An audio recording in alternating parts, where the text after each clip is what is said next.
do not accept trinkets from space, for you will undermine your freedom in the process.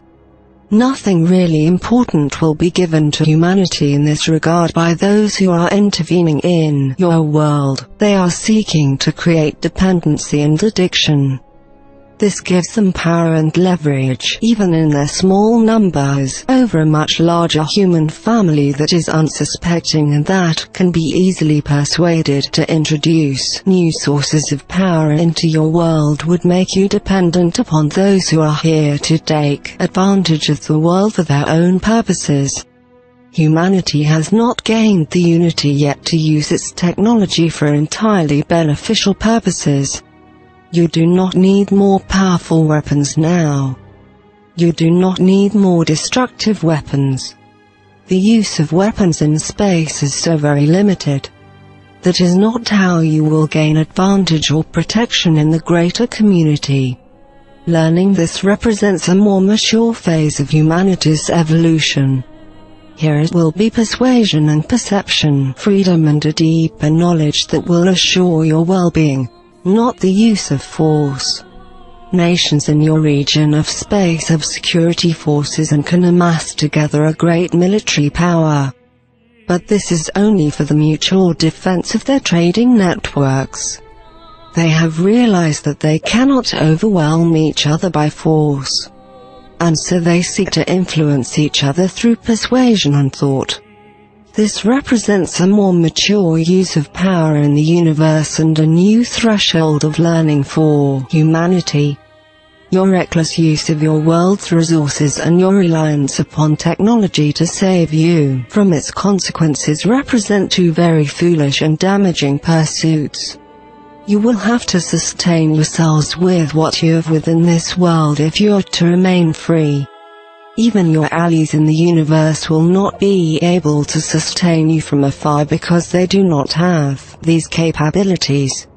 They will not seduce you to become dependent upon their technology or their foreign governance, because they represent free nations and not those who seek to take advantage and to exploit weaker nations, such as yours.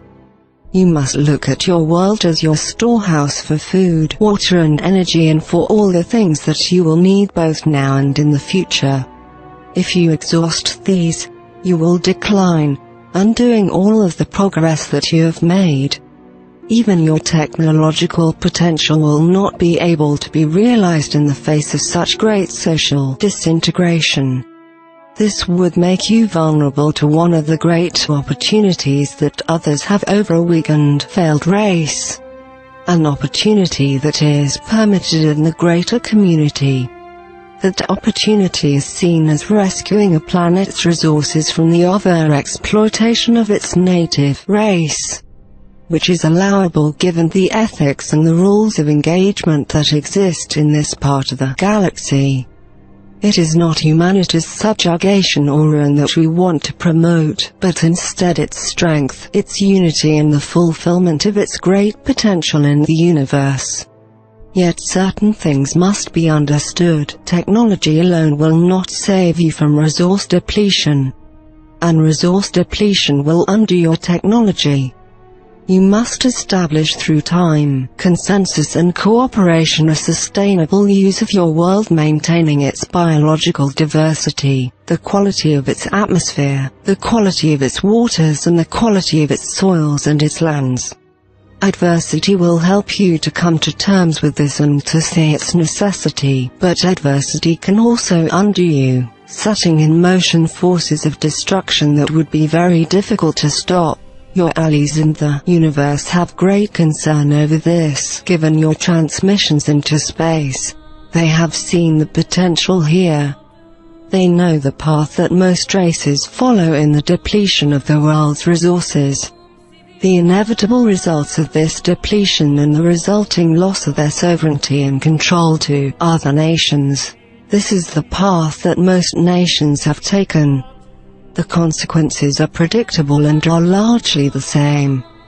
At this moment, larger powers in the universe who are aware of you, view you as reckless and destructive, though they themselves are not intervening in your world. They will allow other independent commercial forces to attempt to gain access here. Should that access be accomplished and fulfilled, and should the power of authority be shifted from the human family to others, then the larger powers will enter to take advantage of the situation. Much depends on your understanding and perception and upon the self-sufficiency that you can establish and sustain in your world. If your peoples agree to live simply, to share resources and to limit your population through ethical means, then you will be able to establish a greater stability and self-sufficiency. Then the greater powers in your region will not look upon you with the same desire for intervention, but will have to respect you as a united people who cannot be conquered by the use of subtle forces. Unity gives you strength but also respect in the greater community. Though attempts to bring you into the trade networks will be ongoing and persuasive, intervention such as is occurring in the world today would not likely be attempted. Yet in your divided and conflicted state, such intervention is occurring and is progressing. It will seek to shift the authority of the world to foreign powers with human participation and support. It will seek to use the human family. It will seek to gain the great advantages this world offers in its vast biological resources, through the use of human labor and cooperation. It is known to us through your transmissions and through our own observation of your world that some people believe that other races could easily come and set up a colony in the world and establish themselves here using their advanced technology. But given the biological hazard that your world creates for those who are visiting, this is not easy to do and has never been successfully accomplished. In fact, your world has the power to infect and destroy entire races in your local universe. Given the presence and the diversity of its biological agents, other races have rendered their worlds barren, and in many cases, devoid of nearly all of the native life forms. They have little or no immunity from contamination. Earth then can be viewed as both a great asset and as an immense source of contamination. It is viewed in both these ways by all races who are aware of your presence and who recognize the importance of your world and the condition of humanity. The third requirement is the need for extreme discretion. To be a free race in a neighborhood of space filled with races that have no freedom and do not want to encourage freedom, you must become extremely discreet. You must establish yourself as a non-threatening presence to these worlds. You must not engage in trade with them to any significant degree. And you must not allow them to visit your world and to scrutinize your behavior. The rules of engagement in this region of space will give you these rights if you can demonstrate a united intent and purpose in establishing and maintaining your boundaries to space. Powerful nations recognize other powerful nations. They are not persuaded by other kinds of inducements. To them power is resources, and resources represent not only wealth but survival, for their advanced technology has made their survival now more difficult to sustain and their resources more difficult to acquire.